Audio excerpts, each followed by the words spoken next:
बिस्मिल्लाहिर्रहमानिर्रहीम अस्सलाम वालेकुम।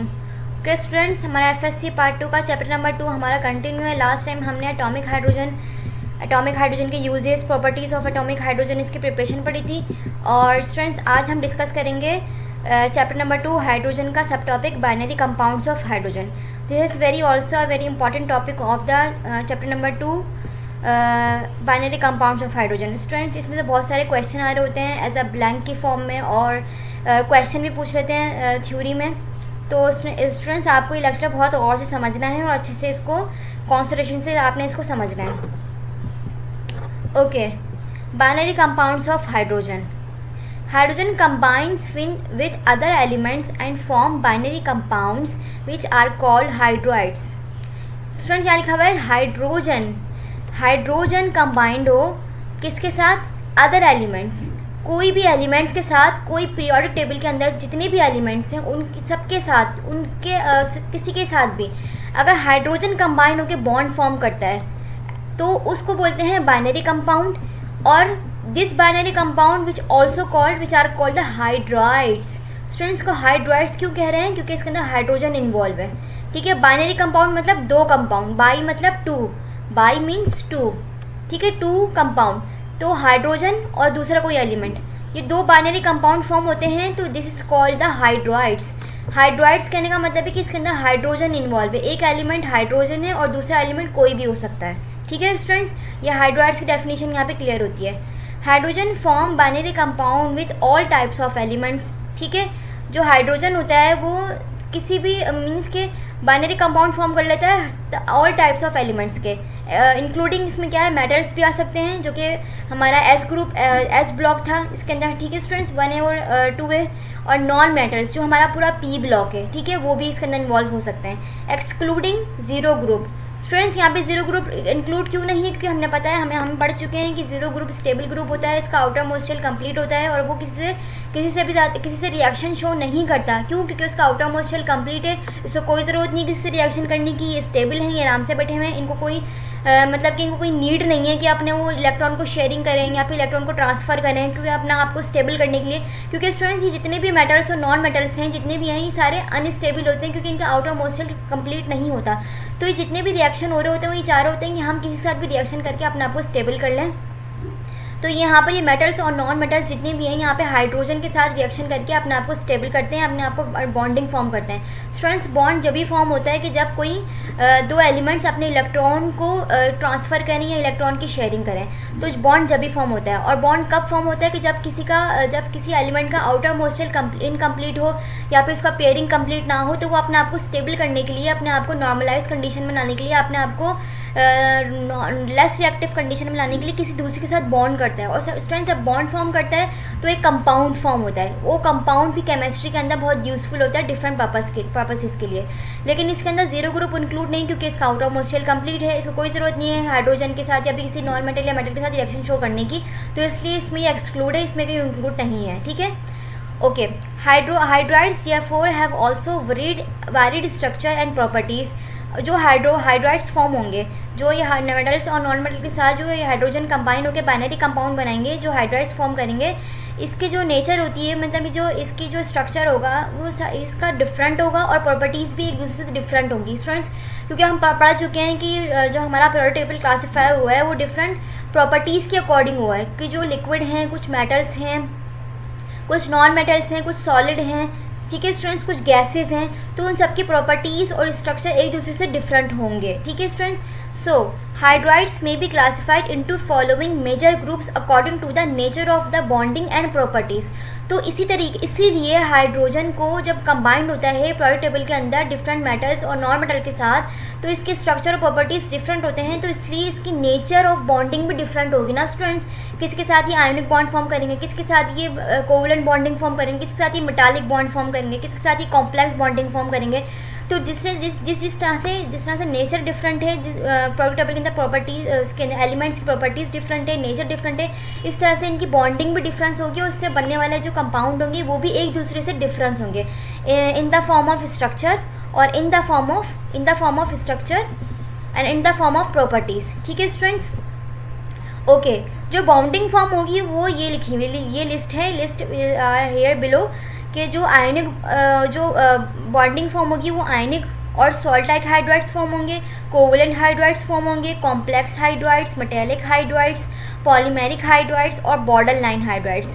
ये हाइड्राइड्स फॉर्म होंगे जब हाइड्रोजन को पीरियोडिक टेबल के अंदर जितने भी एलिमेंट्स मेटल्स और नॉन मेटल के साथ एक्सक्लूडिंग जीरो ग्रुप जो ये बॉन्डिंग फॉर्म करेगा तो इतनी तरह के स्टूडेंट्स हाइड्राइड्स फॉर्म होंगे। आज हम सिर्फ स्टडी करेंगे आयनिक हाइड्राइड्स को और कोवलेंट हाइड्राइड्स को। नेक्स्ट क्लास में हम लोग फिर ये फर्दर लेक्चर को डिस्कस करेंगे।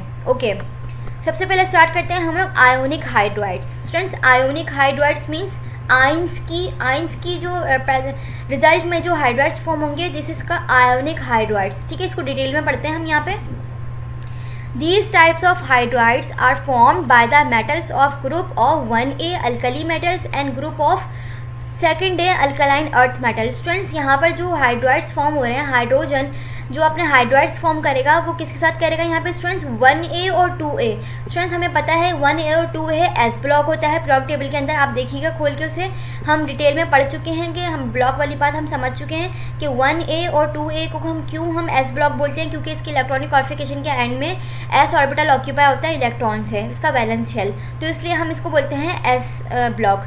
तो जो जितने भी हमारे पीरियोडिक टेबल के अंदर 1A और 2 हैं वो सारे हैं मेटल्स और वो एस ब्लॉक के अंदर आते हैं। और ये सारे क्या है, इनकी नेचर मेटल्स हैं, ये सॉलिड इन नेचर होते हैं। जो 1A कहलाता है alkali metals and group 2A कहलाता है alkaline earth metal except beryllium and magnesium. Students, यहाँ पे अल्कलाइन अर्थ मेटल के अंदर बेरिलियम एंड मैग्नीशियम ये इसके अंदर एक्सक्लूड नहीं है, इंक्लूड नहीं है क्योंकि ये इसके अलग इसकी प्रॉपर्टीज़ इन दोनों की बेरिलियम एंड मैग्नीशियम की जो प्रॉपर्टीज़ है मीन्स की प्रॉपर्टीज़ तो इसकी अल्कलाइन अर्थ मेटल वाली है, लेकिन जो बॉन्ड फॉर्म करते हैं ना हाइड्रोजन के साथ ये आयोनिक हाइड्राइड्स फॉर्म नहीं करती, ये कोई और से बॉन्ड फॉर्म करते हैं मीन्स कि ये मेटालिक हाइड्राइड्स फॉर्म करते हैं। स्टूडेंट्स, तो यहाँ पर ये इंक्लूड नहीं है। अगर आपसे ब्लैंक से फॉर्म में आ जाए कि ये एक्सेप्ट डैश और डैश, तो आपको पता होना चाहिए बेरिलियम एंड मैग्नीशियम यहाँ पे सेकेंड ए ग्रुप में इंक्लूड नहीं है, जबकि ये सेकेंड ए ग्रुप हाइड्रोजन के साथ आयोनिक हाइड्राइड्स फॉर्म करेगा।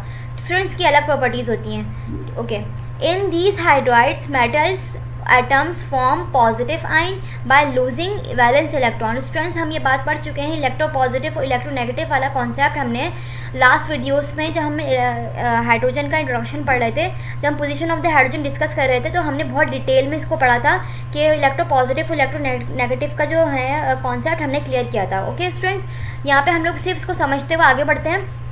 पॉजिटिव आयन क्यों क्रिएट करता है कोई भी मेटल, क्यों? क्योंकि उसका आउटर मोस्ट शेल के अंदर एक ही इलेक्ट्रॉन होता है, तो इसलिए वो क्या करता है 1A ग्रुप की बात कर रहे हैं हम लोग, 1A और 2A दोनों में क्या होता है, इसके एंड में क्या होता है स्टूडेंट्स, इसके एंड में जब वैलेंस इलेक्ट्रॉन की कॉन्फ़िगरेशन करते हैं तो इसका एस ऑर्बिटल ऑक्यूपाई होता है और इसके एस ऑर्बिटल के अंदर इसकी इलेक्ट्रॉनिक कॉन्फ़िगरेशन कुछ यूँ बनती है, तो इसलिए इसका एक पेयर नहीं होता। तो ये क्या कोशिश करता है कि मैं अपना ये भी लॉस कर दूं और अपने आप को स्टेबल कर लूं, तो ये अपने आप को इसका जब ये अपना इलेक्ट्रॉन लॉस करता है तो स्टूडेंट्स इसके ऊपर पॉजिटिव चार्ज इंडिकेट हो जाता है और पॉजिटिव चार्ज जनरेट होता है। और ये पॉजिटिव चार्ज क्या इंडिकेट करता है स्टूडेंट्स, ये इंडिकेट करता है कि इसके अंदर एक प्रोटॉन की एक्सिस है और एक इलेक्ट्रॉन इसमें से लॉस हो चुका है, तो इसलिए इसके ऊपर पॉजिटिव चार्ज इंडिकेट करता है। That's why it's called the positive ion.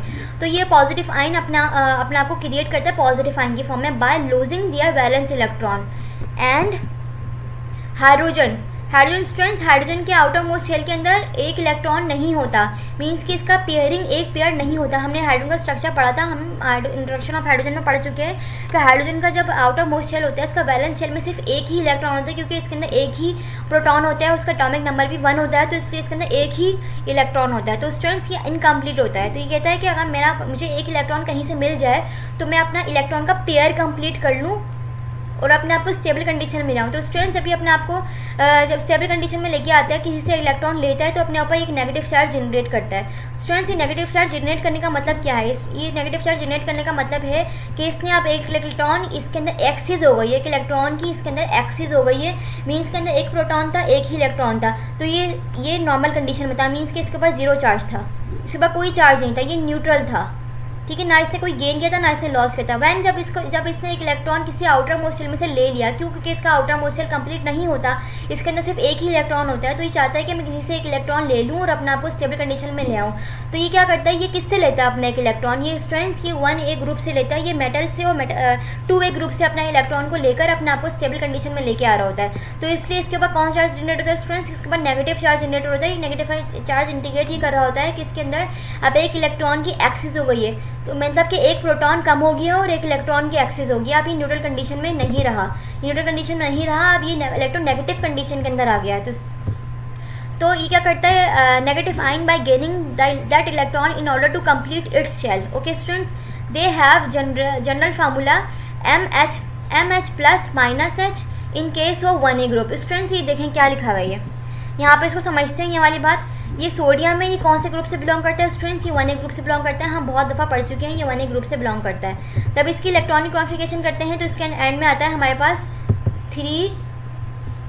आपको पता होगी इलेक्ट्रॉनिक कॉन्फ़िगरेशन क्या होती है, इसका एटॉमिक नंबर 11 होते हैं। तो इसका मतलब इसके अंदर 11 इलेक्ट्रॉन है इसके अंदर और 11 ही प्रोटॉन है। तो इससे मैंने इसकी इलेक्ट्रॉनिक कॉन्फ़िगरेशन की तो देखें, पहले ये K शेल फिल हुआ। स्टूडेंट्स हम ये बात बहुत दफ़ा पढ़ चुके हैं, हमसे आगे बढ़ेंगे। ये K शेल फिल हुआ, फिर ये L शेल फिल हुआ।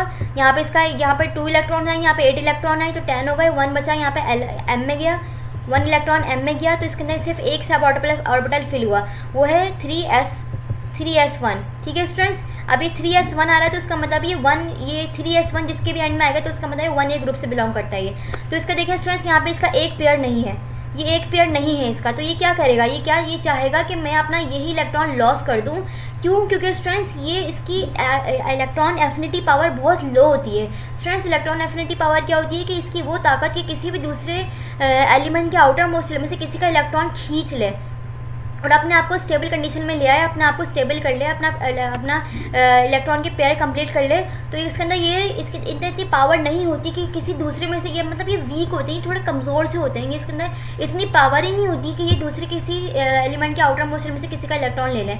तो इसकी इलेक्ट्रॉन एफिनिटी पावर बहुत लो होती है, दैट्स वाई ये अपना लॉस करते हैं, ये गेन नहीं करते, इनके तो गेन करने की पावर नहीं होती, ये लॉस कर देते हैं। कहते हैं तुम ये ले लो और मुझे छोड़ दो, मुझे स्टेबल कर दो। तो ये क्या करते हैं स्टूडेंट्स, तो ये अपना इलेक्ट्रॉन लॉस करता है,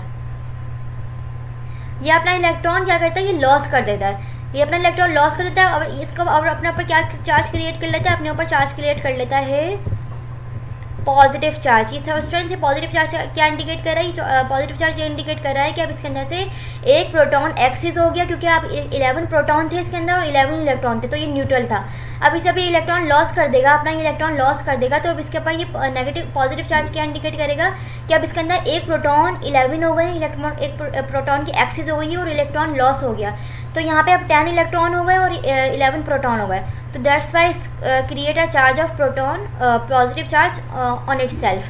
तो अब ये क्या करेगा, अब ये इलेक्ट्रॉन अपना लॉस करेगा तो इसका इलेक्ट्रॉन ये हाइड्रोजन ले लेगा। हाइड्रोजन कहेगा कि हाँ भाई मुझे दे दो, क्योंकि मेरे पास एक इलेक्ट्रॉन तो है ही नहीं और इसकी इलेक्ट्रॉन एफिनिटी पावर ही बहुत ज़्यादा होती है। क्योंकि इसलिए तो हमने कहा था कि 7A ग्रुप से भी कर सकता है, क्योंकि इसकी कुछ प्रॉपर्टीज 7A ग्रुप से ही मैच करती हैं। ये अभी हम डिस्कस कर चुके हैं प्रीवियसली। तो ये करता है, ये इलेक्ट्रॉन अपना ये ले लेता है और अपने पर क्या चार्ज जनरेट करता है स्टूडेंट्स, ये अपने ऊपर चार्ज जनरेट करता है नेगेटिव चार्ज। क्यों, अभी इंडिकेट करा नेगेटिव चार्ज कि अब इसके अंदर एक इलेक्ट्रॉन एक्सिस हो गया और एक प्रोटॉन कम हो गया। तो स्टूडेंट्स का जनरल फार्मूला क्या बना, ये अपना इलेक्ट्रॉन पेयर कंप्लीट कर लिया इसने। तो स्टूडेंट्स का जनरल फार्मूला क्या बना, अगर मैं इसको 1A ग्रुप को मैं M से बिलोंग करती हूँ, अगर मैं 1A ग्रुप को कहती हूँ ये M है और ये H को मैं H से ही शो करती हूँ। तो स्टूडेंट्स देखें यहाँ पे इसका जनरल फार्मूला ये बना कि अगर मैं कहूँ ये 1A ग्रुप के सारे एलिमेंट्स जो हैं वो M है और ये H जो है वो हाइड्राइड्स फॉर्म कर रहा है 1A ग्रुप के साथ, तो इसके ऊपर नेगेटिव चार्ज आएगा। तो students this is the bond जो फॉर्म हो रहा है स्टूडेंट्स इस तरह से कि इसने अपना कंप्लीट लॉस कर दिया अपना इलेक्ट्रॉन और इसने कंप्लीट रिसीव कर लिया सोडियम से इसका इलेक्ट्रॉन। तो this is the called ionic bond. Students इस तरह से जो बॉन्डिंग फॉर्म होती है जो कंप्लीट ट्रांसफ़र कर दे अपना इलेक्ट्रॉन, इस तरह से जो बॉन्डिंग फॉर्म होती है स्टूडेंट्स को बोलते हैं आयोनिक बॉन्ड। स्टूडेंट्स को कहते हैं आयोनिक बॉन्ड। आयोनिक बॉन्ड कहते हैं स्टूडेंट्स को इलेक्ट्रोस्टैटिक बॉन्ड नहीं बोलते हैं। इलेक्ट्रोस्टैटिक बॉन्ड क्यों बोल रहे हैं कि यहाँ पे इलेक्ट्रोस्टैटिक अट्रैक्शन फॉर्म हो रही है, पॉजिटिव नेगेटिव को अपने पास अट्रैक्ट कर रहा है और एक बॉन्डिंग जनरेट कर रहा है यहाँ पे। तो स्टूडेंट्स इसको बोलते हैं आयोनिक बॉन्ड। और अगर मैं MH2 मतलब कि मैं अगर सेकेंड ए ग्रुप की बात करूँ स्टूडेंट्स, अगर यहाँ पे मैं देखती हूँ यहाँ पे अगर मैं ये 1A group second A group की बात करूँ, सेकेंड ग्रुप है यहाँ पे सेकेंड ए ग्रुप जिसका नाम क्या होता है alkaline earth metal. 1A group is called the alkali metals and second A group is called the alkaline earth metal according to their nature and according to their properties इसका नाम दिया गया है। तो second A group is also called the alkaline earth metal. तो students यहाँ पे इसको सेकेंड ए क्यों कह रहे हैं, आपको याद होगी जब हम इलेक्ट्रॉनिक कॉन्फ़िगरेशन करते हैं सेकेंड ए ग्रुप की, तो इसकी इलेक्ट्रॉनिक कॉन्फ़िगरेशन करते हैं तो इसके एंड में क्या आता है स्टूडेंट्स, इसके एंड में आता है S2। इसकी इलेक्ट्रॉनिक कॉन्फ़िगरेशन करते हैं तो इसके वैलेंस शेल के अंदर आता है S2। जिस तरह से सेकेंड ए होता है उसके ग्रुप उसके वैलेंस शेल के अंदर आता है S2। ठीक है स्टूडेंट्स, तो ये क्या करेगा जब ये हाइड्रोजन इससे कंबाइन होने के लिए आएगा तो ये कहेगा कि मैं अपना क्या करता हूँ, आप परेशान ना हो, मैं अपने दोनों के दोनों इलेक्ट्रॉन आपको दे देता हूँ। क्यों, क्योंकि इसके वैलेंस शेल के अंदर फॉर एग्जांपल अगर मैं कहूँ कि इसका वैलेंस अगर मैं इसकी इलेक्ट्रॉनिक कॉन्फ़िगरेशन करूँ 2A ग्रुप की, तो इसके वैलेंस शेल के अंदर क्या है S2, यहाँ पे S1 था, इसके आउटर मोस्ट शेल के अंदर 1 था। तो इसके आउटर मोस्ट शेल के अंदर कितने इलेक्ट्रॉन होंगे स्टूडेंट्स के, इसके आउटर मोस्ट शेल के अंदर 2 इलेक्ट्रॉन होंगे। तो ये अगेन ये क्या कोशिश करेगा इसके अंदर, ये नहीं सेकेंड ए ग्रुप की बात कर रही हूँ, तो ये कोशिश करेगा कि जो है मैं अपने दोनों इलेक्ट्रॉन को लॉस कर दूँ और वो जिसको जितना डेफिशिएंसी हो तो मैं वो अपने दोनों इलेक्ट्रॉन उस एलिमेंट को दे दूँ जिसके अंदर 2 इलेक्ट्रॉन की डेफिशिएंसी हो, तो वो अपने आप को आउटर मोस्ट शेल कंप्लीट कर लें। तो स्टूडेंट्स यहाँ पे जब हाइड्रोजन आते हैं ना इनके पास बॉन्डिंग फॉर्म करने के लिए, हाइड्राइड्स फॉर्म करने के लिए, तो ये अपने दोनों के दोनों इलेक्ट्रॉन लॉस कर देते हैं और अपने दोनों के दोनों इलेक्ट्रॉन हाइड्रोजन को दे देते हैं। इसका ये वाला इलेक्ट्रॉन भी फुलफिल कर देते हैं और इसका ये वाला इलेक्ट्रॉन भी फुलफिल कर देते हैं। तो क्या होता है स्टूडेंट्स, इसका जनरल फार्मूला क्या बनता है, इसका जनरल फार्मूला बनता है MH2। स्टूडेंट्स यहाँ पे MH2 क्या इंडिकेट कर रहा है, यहाँ पे MH2 इंडिकेट कर रहा है कि इसने अपने 2 इलेक्ट्रॉन अपनी 2 वैलेंसी H2 हाइड्रोजन के साथ फुलफिल की हुई है। मतलब इसने इसने जो सेकेंड ए ग्रुप है इसने हाइड्रोजन के साथ अपने 2 इलेक्ट्रॉन को शेयर किया हुआ है, 2 इलेक्ट्रॉन ट्रांसफ़र किया हुआ है, not sharing, transfer, complete transfer हो रहा है यहाँ पे। और इसने अपने ऊपर चार्ज जनरेट किया हुआ है, इसने अपने ऊपर चार्ज जनरेट किया है -2। ये -2 इंडिकेट कर रहा है स्टूडेंट्स हमने 2 इलेक्ट्रॉन लॉस किए हैं, इसका मतलब इसके अंदर 2 प्रोटॉन की एक्सेस हो गई और इससे अपने 2 प्रोटॉन एक्सेस हो गई और 2 इलेक्ट्रॉन इसने लॉस किए हैं। और हाइड्रोजन की क्या स्टूडेंट्स, हाइड्रोजन की वैलेंसी क्या होती है, हाइड्रोजन की वैलेंसी होती है -1। इसके अंदर 1 इलेक्ट्रॉन कम होता है ना स्टूडेंट्स, तो इसलिए इसका -1 होता है और ये अपने 2 इलेक्ट्रॉन को शेयर कर रहा है, तो हम यहाँ पे 2 से मल्टीप्लाई कर देंगे, इसको 2 से मल्टीप्लाई कर देंगे स्टूडेंट्स। तो ये क्या बन जाएगा, इसका मतलब है कि इसने 2 इलेक्ट्रॉन लिए हुए हैं। अब इसने 1 इलेक्ट्रॉन नहीं लिया हुआ, इसने एक नेगेटिव चार्ज शो नहीं कर रहा, अब इसके बाद 2 नेगेटिव चार्ज शो कर रहे हैं। तो इसका मतलब है इसने सेकेंड ए ग्रुप से 2 इलेक्ट्रॉन को शेयर किया हुआ है और अपना बॉन्डिंग फॉर्म किया हुआ है स्टूडेंट्स। इसके नतीजे में भी जो बॉन्डिंग फॉर्म होती है वो आयनिक बॉन्ड होता है, इसको इलेक्ट्रोस्टैटिक बॉन्ड भी बोलते हैं, इसको इलेक्ट्रोस्टैटिक बॉन्ड भी बोलते हैं। क्यों, क्योंकि चार्जेस की वजह से जो अट्रैक्शन फॉर्म हो रही है ना, this is called the electrostatic bond. ठीक है स्टूडेंट्स, अब हम इसको थोड़ा रीड कर लेते हैं।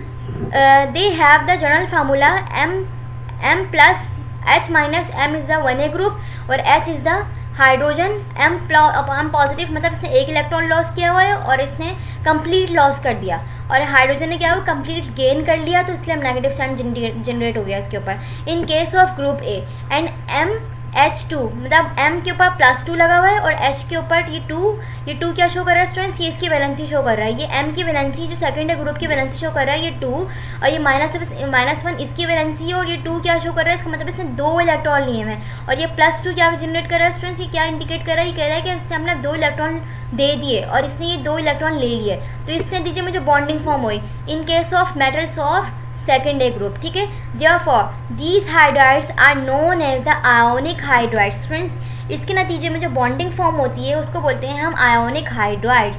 Also they possess salt like structure. Students, जितने भी आयोनिक हाइड्राइड्स होते हैं ना, जितने भी आपके पास रीज़न आ जाए कि why all ionic hydrides is the salt like properties, तो आप ये आंसर करेंगे क्यों, क्योंकि ये इलेक्ट्रोस्टैटिक बॉन्ड फॉर्म कर रहे हैं, ये आयोनिक बॉन्ड फॉर्म कर रहे हैं, ये अपने यहाँ कंप्लीट लॉस कर रहे हैं इलेक्ट्रॉन। और जितने भी आयोनिक बॉन्ड होते हैं, जितने भी इलेक्ट्रोस्टैटिक बॉन्ड्स होते हैं, उन सब की सॉल्ट लाइक प्रॉपर्टीज़ होती है। स्टूडेंट्स, आपको याद होगा कि NaCl जो होता है, Na और Cl जो होता है वो क्या होता है, वो भी इसी तरीके से बॉन्डिंग फॉर्म की हुई होती है। यहाँ पे हमने जब कहा था कि अगर हाइड्रोजन की प्रॉपर्टीज़ अगर हाइड्रोजन ग्रुप से मिलती है तो वो इसी वजह से मिलती है कि वो सॉल्ट भी फॉर्म करते हैं। तो मतलब कि ये अपना इलेक्ट्रॉन लॉस करता है और क्लोरीन रिसीव करता है। तो स्टूडेंट्स यहाँ पर भी इलेक्ट्रोस्टैटिक बॉन्ड फॉर्म होता है और ये सॉल्ट लाइक प्रॉपर्टीज़ होती है। NaCl is the salt of common salt जो कि हमने घरों में यूज़ करते हैं, तो ये सॉल्ट लाइक प्रॉपर्टीज़ होती है। तो जितना जहाँ पर भी आयोनिक बॉन्ड फॉर्म होगा स्टूडेंट, जहाँ पर भी इलेक्ट्रोस्टैटिक बॉन्ड फॉर्म होगा, जहाँ पर भी कंप्लीट लॉस इलेक्ट्रॉन की बात होगी या कंप्लीट गेनिंग ऑफ इलेक्ट्रॉन की बात होगी, वहाँ पर आयोनिक बॉन्ड फॉर्म होगा और all the ionic bond form has the salt like characteristic. Students यहाँ पर ये बात क्लियर करने की जितने भी आयोनिक बॉन्ड होते हैं उन सबकी सॉल्ट लाइक कैरेक्टरिस्टिक्स होती है। Therefore they also call the salt because of their salt like properties called the saline hydrides. Student saline क्यों बोल रहे हैं? सलाइन मीन्स होता है, सलाइन मीन होता है सॉल्ट। अब यहाँ पे लिंक बनाते हैं हम लोग। लिंक क्या बनाते हैं हम लोग? पहले हमने बात करी कि जो है ना अगर हाइड्रोजन आता है और 1a ग्रुप से और 2nd ग्रुप से अगर अपने इलेक्ट्रॉन की बॉन्डिंग फॉर्म करता है, तो इसका मतलब है कि यहाँ पे 1a ग्रुप के पास इसका आउटर मोस्ट शेल कंप्लीट नहीं होता तो अपना इलेक्ट्रॉन लॉस कर देता है। 2a ग्रुप के पास 2 इलेक्ट्रॉन होते हैं तो वो दोनों के दोनों इलेक्ट्रॉन लॉस कर देता है। और हाइड्रोजन के पास क्या होता है? हाइड्रोजन 1 इलेक्ट्रॉन लॉस गेन करता है और 2 इलेक्ट्रॉन गेन करता है और अपना आउटर मोस्ट शेल कंप्लीट कर लेता है और अपने आपको स्टेबल कंडीशन में ले आता है। तो इसने क्या किया? अपने कंप्लीट लॉस किया और कंप्लीट गेन किया। एक ने कंप्लीट लॉस किया, दूसरे ने कंप्लीट गेन किया। तो this is called the electrostatic bond और ionic bond. All ionic bond is having the salt-like characteristics, and all the salt-like characteristics also called the saline hydrides. That's why ionic hydrides is also called the saline hydrides because of they form a ionic bond, and all ionic bond have the salt-like characteristics, and so therefore they also call they are called salt-like or saline hydrides. It's also called the ionic bond is also called the saline hydrides. Saline means salt. Students यहाँ पे ये reason हमारा clear होता है। अगर blank पूछ लें, यहाँ से आपसे क्वेश्चन पूछ लें या फिर आपसे कोई रीज़न पूछ लें, या आप सबके एबल हैं आप आंसर देने के लिए। They are prepared by passing. अच्छा, आप इसकी प्रिपरेशन है, यहाँ से इसकी प्रिपरेशन स्टार्ट हो रही है। यहाँ पे हमने इसका पढ़ लिया कि होता क्या है, वाइट्स फॉर्म, वाइट्स कैरेक्टरिस्टिक्स, ठीक है, वाइट्स नेचर हमने यहाँ पढ़ लिया। अब हम इसकी प्रिपरेशन पढ़ना है कि फॉर्म कैसे होता है। ठीक है, होता तो है लेकिन अब ये फॉर्म कैसे होता है। They are prepared by passing. जब मैं पासिंग करूँ हाइड्रोजन गैस को ओवर हॉट अल्कली और अल्कलाइन अर्थ मेटल के ऊपर से, जब मैं हाइड्रोजन गैस को पास करूँगी इन the form of hot use किया हुआ है स्टूडेंट्स यहाँ पे, तो मेरे पास क्या फॉर्म होगा? मेरे पास saline hydrides, salt like hydrides और आयोनिक हाइड्राइड्स फॉर्म होंगे। कैसे कि देखिए यहाँ पे जब मैं sodium is the 1a belong to the 1a group, जब मैं हाइड्रोजन गैस से पास करवाई, हीट है, ठीक है, हीट मतलब हॉट है ये, और 200 डिग्री सेंटीग्रेड मतलब जो हॉट हुआ है ना वो 200 डिग्री सेंटीग्रेड तक मैंने हॉट किया हुआ है इसको। इससे ज़्यादा करूँगा तो ये डीनेचर हो जाएगा ये, तो इससे कम पे भी रिएक्शन नहीं होगा और इससे ज़्यादा पे ये डीनेचर हो जाएगा। तो ये मैंडेटरी टेम्परेचर है 200 डिग्री सेंटीग्रेड। तो जब मैं इसको पास करूँगी तो मेरे पास क्या फॉर्म करेगा? NaH। तो यहाँ पे 2 क्यों लगा हुआ है? 2 मोल्स ऑफ सोडियम हाइड्राइड्स। ये देखिए हाइड्रोजन गैस है, तो यहाँ पे हाइड्रोजन गैस थी तो यहाँ पे मैंने इसलिए यहाँ पे 2 लगाया। जब मैंने यहाँ पे 2 लगाया तो यहाँ पे 2 लगाया, क्वेश्चन बैलेंस हो गई। ठीक है स्टूडेंट्स, ये है 1a ग्रुप की, ये है स्टूडेंट्स 1a ग्रुप की। और हम आते हैं 2nd ग्रुप के ऊपर। 2nd ग्रुप में स्टूडेंट्स यहाँ पे जितनी भी 2nd ग्रुप के जितने भी मेंबर्स होंगे, यहाँ पे कैल्शियम की एग्जांपल दी हुई है और यहाँ पे सोडियम की एग्जांपल दी हुई है। तो यहाँ पे जितने भी एलिमेंट्स इंक्लूड है ना वो सारे ऐसे ही रिएक्शन करेंगे। यहाँ पे सिर्फ एक एग्जांपल शो की हुई है, मीन्स कि यहाँ पे 2 लगा हुआ होगा और यहाँ पे कोई भी होगा, जैसे लिथियम हो, सोडियम, पोटेशियम, रुबेडियम हो, सीजियम हो, यहाँ पे सब पे 2 लगा हुआ होगा और यहाँ पे जो भी यहाँ पे होगा एलिमेंट वो यहाँ पे ऐड हो जाएगा।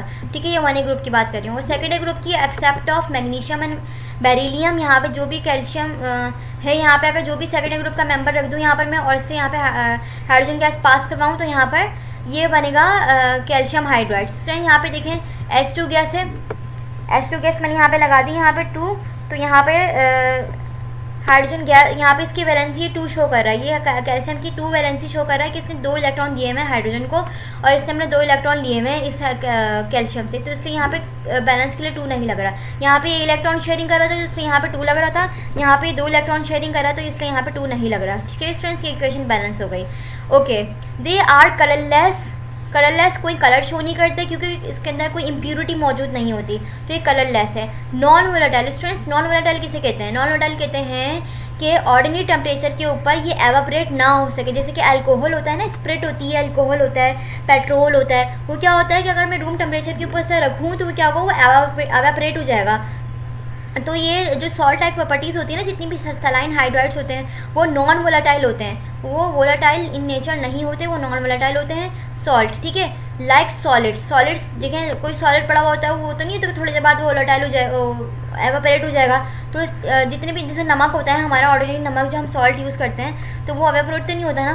तो वो इस तरह से, वो जितने भी आप सॉल्ट को जहन में रखते हुए रखें इसको कि वो नॉन वोलेटाइल होता है और सॉलिड इन नेचर होता है। Having high melting point. Strength अगर नॉन वोलेटाइल है तो इसका मतलब इसका मेल्टिंग पॉइंट भी हाई होगा, क्योंकि जितने भी वोलेटाइल इन नेचर कंपाउंड्स होते हैं जैसे इथेनॉल वगैरह हैं, सारे इनके मेल्टिंग पॉइंट इतने लो होते हैं कि इतनी जल्दी मेल्ट हो जाते हैं और एवापोरेट हो जाते हैं। तो यहाँ पे जितने भी हाई मेल्टिंग पॉइंट के जो भी होंगे वो नॉन वोलेटाइल इन नेचर होंगे, ठीक है। They are sufficiently stable. और अगर नॉन वोलेटाइल है, हाई मेल्टिंग पॉइंट है, सॉलिड इन नेचर है, रूम टेम्परेचर के ऊपर ये कोई भी चेंजिंग शो नहीं कर रहे, एवापोरेट नहीं हो रहे, तो इसका मतलब है ये स्टेबल है और सफिशेंटली स्टेबल है, नॉट इनस्टेबल। सफिशेंटली से टूवर्ड हीट, मतलब कि अगर मैं हीट भी दूँ ना इसे तो ये फिर भी स्टेबिलिटी शो करेंगे अपनी, सफिशेंटली स्टेबल, क्योंकि इसका मेल्टिंग पॉइंट बहुत हाई है। मेल्टिंग पॉइंट हाई होने की वजह से ये अगर हीट से भी रिएक्शन शो करें तो भी ये स्टेबल होंगे, मतलब कि एक्सट्रीम कंडीशन में जाकर ये होंगी तो मेल्ट होंगे, लेकिन ये नॉर्मल कंडीशन में अगर हीट से भी कोई रिएक्शन शो नहीं करेंगे, ये स्टेबल होंगे। ओके, स्टेबिलिटी इसकी डिक्रीज हो जाएगी, एक कंडीशन और है कि स्टेबिलिटी डिक्रीज हो रही है। अब अगर ये बहुत स्टेबल हैं हीट से या फिर नॉन वोलेटाइल हैं तो इसकी स्टेबिलिटी डिक्रीज होगी with increasing atomic mass. Friends, जैसे जैसे एटॉमिक मास इंक्रीज होता रहता है ना, उसके अंदर इलेक्ट्रॉन बढ़ते जाते हैं और इसका मास इंक्रीज होता जाता है, तो उसका मतलब है इसकी capacity of the capturing of the electron कम होती रहती है। तो इसका मतलब है कि ये जैसे जैसे एटॉमिक मास इसका इंक्रीज होता रहता है तो इसकी स्टेबिलिटी डिक्रीज होती रहती है। स्ट्रेंथ, जिसका भी एटॉमिक मास इंक्रीज होता रहेगा ना, मीन्स कि एटॉमिक मास क्या, एटॉमिक मास मतलब कि उसका मास इंक्रीज हो रहा है, मतलब कोई चीज़ इतनी है वो कम स्टेबल है, और वो कोई चीज़ इतनी बड़ी है ना तो वो ज़्यादा, वो ये कम स्टेबल है, ये ज़्यादा स्टेबल है, ये कम स्टेबल है। क्यों? क्योंकि देखें स्टूडेंट्स, यहाँ पर इलेक्ट्रॉन न्यूक्लियस से इतना करीब है, देखिए ये न्यूक्लियस है ना, तो इसका इलेक्ट्रॉन यहाँ पर है, ठीक है स्टूडेंट्स, और इसका न्यूक्लियस यहाँ पर है, न्यूक्लियस यहाँ पर है, तो इसके बाद एक और ये एनर्जी शेल आया, ये एनर्जी लेवल आया, इसके बाद एक और एनर्जी लेवल आया। तो स्टूडेंट्स यहाँ पे क्या होता है, यहाँ पे डिस्टेंस इंक्रीज हो जाता है, यहाँ पे डिस्टेंस इंक्रीज होता है, तो मास इंक्रीज हो रहा है, डिस्टेंस इंक्रीज हो रहा है ना स्टूडेंट्स, तो उसका मतलब है इलेक्ट्रॉन दूर होते जाते हैं। जितने इलेक्ट्रॉन दूर होते जाते हैं ना, उसका मतलब कोई भी आसानी से रॉकेट फायर करेगा और इसका इलेक्ट्रॉन उसके आउटर मोस्ट में से बाहर निकाल देगा और अपने अंदर ले लेगा। तो ये ज़्यादा स्टेबल है एज़ कम्पेयर टू दिस, क्योंकि इसके अंदर इसकी शेयर किया हुआ है, इसने पकड़ी हुई है, यहाँ पे इलेक्ट्रोस्टैटिक बॉन्ड फॉर्म हुआ है, क्योंकि न्यूक्लियस के अंदर पॉजिटिव चार्ज होता है, इलेक्ट्रॉन नेगेटिव चार्ज होता है, तो नेगेटिव ने पॉजिटिव को बहुत अट्रैक्ट किया हुआ है, तो इसलिए इसकी ये स्टेबल होते हैं। तो स्टेबिलिटी डिक्रीज होती रहती है जैसे जैसे मास में इंक्रीज करती रहूँ, क्योंकि स्टूडेंट्स यहाँ पर इसका ये कॉन्सेप्ट है इसका, यहाँ पे they are insoluble in organic solvents. Students, यहाँ पे ऑर्गेनिक सॉल्वेंट्स किसे कहते हैं, ऑर्गेनिक सॉल्वेंट्स कहते हैं यहाँ पे हम लोग इथेनॉल, मीथेनॉल, अल्कोहल्स, पेट्रोल्स, ठीक है, ऑयल, ठीक है स्टूडेंट्स, ग्लिसरीन जो है वो, कार्सिन ऑयल, जितने भी ऑयल होते हैं ना, जो मिट्टी का तेल वगैरह जो होते हैं, जो भी ऑयल्स वगैरह होते हैं, सारे ऑर्गेनिक इन नेचर होते हैं। ये हम लोग ऑर्गेनिक नेचर मैं पहले बता चुकी हूँ ऑर्गेनिक क्या होते हैं। ऑर्गेनिक मीन्स जो हमें नेचुरली हमें ऑब्टेन हो रहे होते हैं, नेचर से नेचुरली सोर्सेज के अकॉर्डिंग हम लोगों को ऑब्टेन हो रहे होते हैं। तो इसके अंदर ये सारे इनसॉल्युबल होंगे। कौन से? जो सॉल्ट लाइक प्रॉपर्टीज़ वाले आयनिक हाइड्राइड्स हैं, बट सॉल्युबल इन वाटर, क्योंकि देखिए नमक है, नमक को मैं अगर पानी में घोलती हूँ ना स्टूडेंट्स, मैं इसको डिज़ोल्व करती हूँ तो पूरा नमक सॉल्ट होता है मेरा, डिज़ोल्व हो जाता है। लेकिन अगर मैं नमक को ऑयल के अंदर डाल दूँ तो कभी भी डिज़ोल्व नहीं होगा, वो क्लॉटिंग तो फॉर्म कर लेगा लेकिन कभी डिज़ोल्व नहीं होगा, ठीक है students. With which they react and produce hydrogen. क्या करेगा जब सॉल्युबल आइस क्यों है वाटर के अंदर, सॉल्ट लाइक जो है वो सॉल्ट लाइक हाइड्राइड्स वाटर के अंदर सॉल्युबल क्यों है, क्योंकि जब ये रिएक्शन शो करेंगे वाटर के साथ तो क्या करेंगे, वाटर के अंदर जो H2 होगा ना उसके साथ ये फॉर्म कर लेंगे हाइड्रोजन गैस। क्यों? क्योंकि इसलिए स्टूडेंट्स ये वाटर के अंदर भी ये जाकर अपना फ़ौरन से हाइड्रोजन गैस फॉर्म कर लेते हैं। हमने पीछे पढ़ा था कि जो ये 7A ग्रुप से क्यों नहीं बिलोंग किया, क्योंकि 7A ग्रुप के अंदर देखिए अगर मैं इसको पानी में डिसॉल्व करूँ ना तो ये Cl जो है ना ऐसे का ऐसे ही रहेगा, लेकिन जब मैं हाइड्रोजन को अंदर डालूंगी वाटर के अंदर तो ये क्या करेगा, फ़ौरन से हाइड्रोजन गैस फॉर्म कर लेगा और एवापोरेट हो जाएगा, जो कि ये नहीं कर सकता। तो इसलिए 7A ग्रुप में भी ये फिट नहीं हुआ था, ये फुलफिल नहीं की थी रिक्वायरमेंट्स। हम पीछे पढ़ चुके हैं सारी बातें के, ठीक है स्टूडेंट्स। आपने भी सारी लेक्चर स्टेप बाय स्टेप लेते हुए आना यहाँ पे, तो तभी आप ये सारी बातें अभी क्लियर होंगी। दे ऑल्सो प्रोड्यूस हाइड्रोजन और reaction with acid and alcohol. Students, ये क्या करता है, ये हाइड्रोजन फॉर्म करता है जब ये एसिड और अल्कोहल के साथ ये भी रिएक्शन करता है एसिड्स मतलब कि जिसके अंदर हाइड्रोजन आयन की पीएच, हाइड्रोजन की पीएच जो है वो ज़्यादा हो, और अल्कोहल्स के साथ जिसके अंदर OH आयन हो। ठीक है स्टूडेंट्स, ये नॉमेनक्लेचर है, हमें डिटेल में जब ऑर्गेनिक केमिस्ट्री पढ़ेंगे तो उसमें डिटेल में पढ़ेंगे अल्कोहल्स को क्यों OH बोलते हैं।